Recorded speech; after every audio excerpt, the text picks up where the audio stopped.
Hey my friend, this is Joe Bakhmoutski, author of Simplify Cancer and founder of Power to Be Happy. Listen, I first found out about the virus from my oncologist. I went in for my regular checkup. It was January 2020. He looked at my scans, he did a physical exam. Thankfully, everything went fine.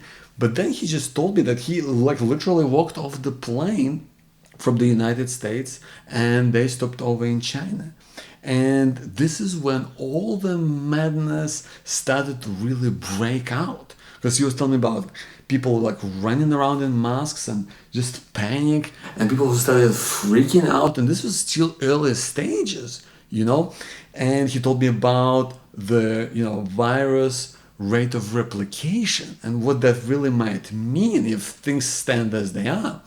So I thought, well, sounds serious. I better follow, what's happening. I better follow what's going on. And it, of course, quickly things started to turn out of hand.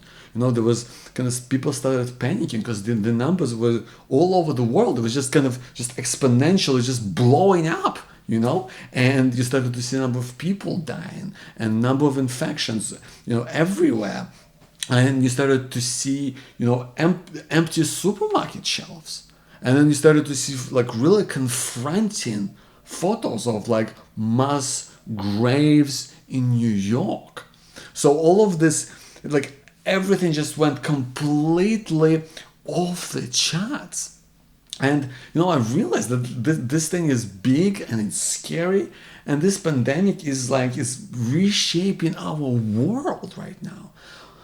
But I also realized that where we need to contain it the most, we need to contain it the most in our hearts, in our minds, and in our soul, right? Because, we kind of read about all these different ways to deal with stress. We kind of read about all these different ways, when it comes to wellness, of how all that kind of works together right now. And you see experts talking about how to, keep yourself sane, amidst uncertainty.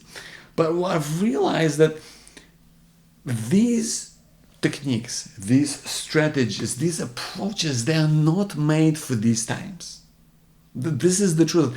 They are not made to help us in the times of really in extreme situations like where we are now, whether that's the pandemic or whether that's another personal crisis or a challenge. Many of these approaches are kind of built around people who are in a relatively good place and they just kind of want things to improve or to get better, because I gotta tell you, it's really hard to jump into mindfulness when you've run out of money to pay rent or to pay for your food.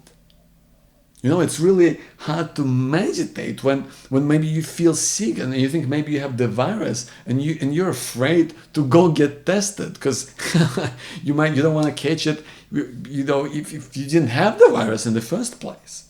It's really tough to kind of dive into self-care when you're on lockdown and you can't see your family. That's tough, right? That's tough. It's really hard to apply any of those kind of well-being approaches that we all know about. So I think it calls for something different. And that's when I was talking on the phone to my grandma, who's now, bless her soul, is 95 years old. And my grandma was telling me about the time when she was 17 and she was a medical student in Soviet Union, and she was rushed from her course to go and support the typhoid pandemic that was breaking out. So if she was 17, this must have been 70 odd years ago, and she was sent to this tiny remote village in the mountains. And she really had no support. She had no drugs. I really don't know what they expected her to do there. And she was telling me about those times and how tough it was and how crazy things were, but also how the biggest thing that helped her and everyone around her, everyone in the village, was just hope. It was hope. It was hope that things are going to get better, that things are going to change. And this hope became the catalyst for her and for the people to get going. It was the catalyst to get through these tough times and to kind of live on. And today I feel that nobody talks about hope as a kind of a driving force that can really get us through the crisis, even though hope is something that we've used, as humanity for, since the dawn of time. And I think the hope is something that we want to be able to cultivate and grow and nurture, and something that we can build and help us to get through any tough time, but also get us to move towards our goals and to lead others. So one thing I want to share with you right now is that we will never become immune to uncertainty. And that is why hope, this is where we turn to hope, to be something that supports us, to be something that guides us forward, to deal with the challenges, to overcome those challenges, to get through a crisis, just get by, just get through it. This is where hope comes in. And that's why I wrote this book for you, to talk about how do we find hope when things get rough, to really, how do we build hope so that it helps us, get through things and get to where we want to go. And then ultimately, the third thing is, how do we share hope with others? Because that is the true essence of leadership. So thank you so much for being here. And look, I know that you might be going through a tough time right now. And I get that. I don't know what that is, but I want you to know you're not alone.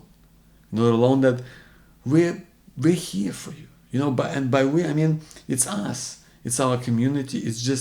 It's our kind of global village, right? We're here for you because we'll get through this together. You're not alone. We're going to get through this somehow. Even if I don't know you personally, I know that we've all been through things. And that's how we are connected. That's how we can relate to each other. So I'm here for you. Please go know that you're not alone. We're going to get through this. We're going to somehow figure our way out, because it's only alone that we suffer. But together, my friend, we hope. My name is Bakhmoutski. Thank you so much for being here. I'll see you soon.